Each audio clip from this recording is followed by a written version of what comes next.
cells or chemistry, nor any of its classically understood skills or capabilities, evolved or learned, is that which places you in this instance of your life, in this particular body, on this particular planet.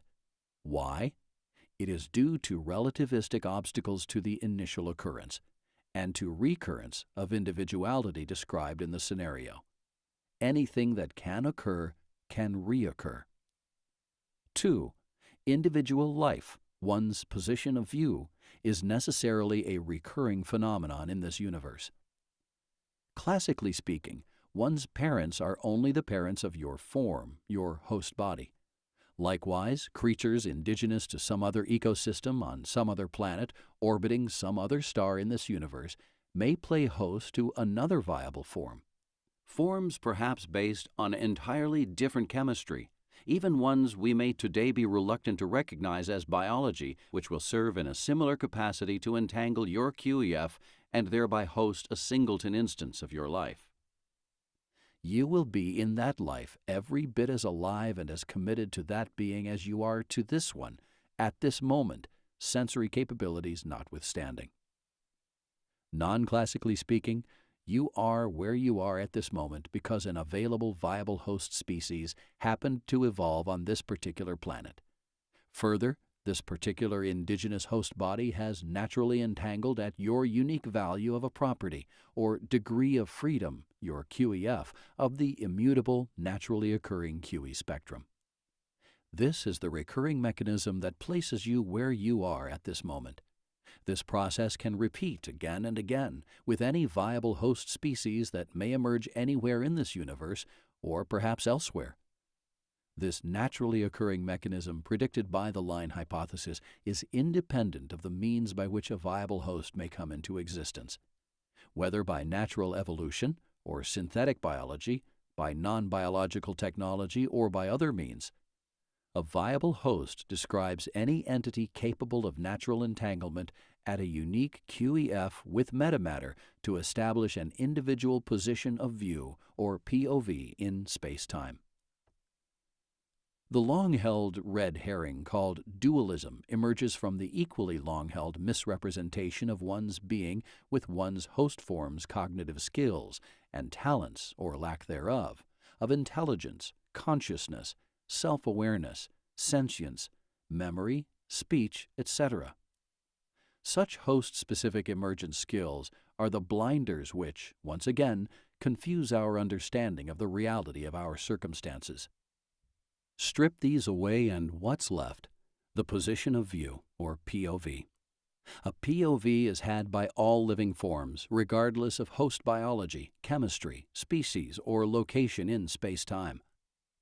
In nature, a single cell is as alive as any fully functional human being, which is as alive as any otter or any fly, which is also as alive as a vegetated human being.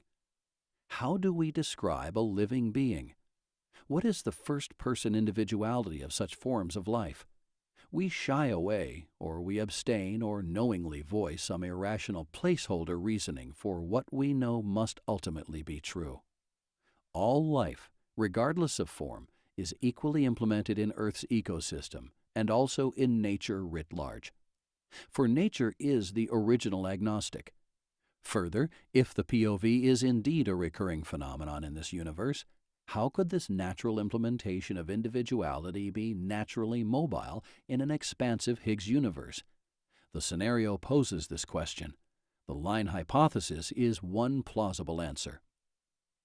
It is both disturbing and yet somewhat enlightening, the realization that in the human species, so many can often be so wrong about so much for so long a time. We are a species that not only prefer, but largely depend on accepted knowledge dispersed by others by whatever means. So long as the understanding presented to the masses permits them to live a reasonably long, reasonably pleasant life. Nature, as it turns out, supports this abdication of an individual's curiosity, as is evidenced by the other 99.99999% of species in this ecosystem not yet able to fathom such considerations. Earth life can be said to be largely hands-off, or at least brains-off. Not a great deal of thought is necessary for Earth life to thrive. Indeed, it may be the case that too much thought may turn out to be more of a liability than an asset. Human beings are the only example of a species that, despite having very recently attained both the life thresholds of sentience and science, yet for the duration of that achievement have remained in almost perpetual jeopardy of self-induced extinction. This fact does not bode well in support of our much celebrated and singularly described state of superior intelligence. Part of the trouble with us humans is we do not understand what we are, what life is. In this universe, there seems to only be life and non-life, animated matter or inanimate matter, biological or otherwise. Sight, long revered as our greatest sensory capability, is also our greatest distractor. What we see optically is what we primarily consider and ultimately formulate our ideas upon.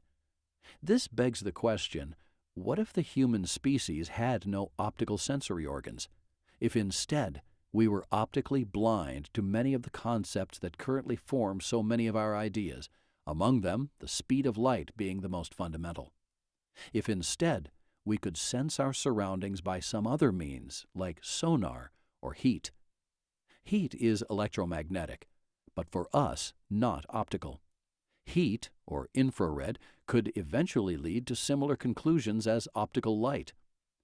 Sonar, however, would leave us with a very different empirical experience upon which to consider reality. Likewise, we should consider how much of existence is hidden from us humans due to our lack of appropriate sensory apparatus. How would our physics look if we couldn't see light? Our science would certainly be very different, and with only sonar, perhaps very limited for much longer a time than otherwise. Likewise, our physics is currently limited in its scope. Our visual capability places properties of the electromagnetic spectrum, or light, at the center of our scientific understanding only because light is what we're able to experience most readily. Therefore, we believe that electromagnetism is the most pivotal force in existence, with its speed as the cosmic speed limit. This is not likely to be the case, however. Of course, what any species declares as forces, or as important, or as pivotal, or as central to its definition of reality, changes nothing in nature. Our senses dictate what we can or cannot glean from existence.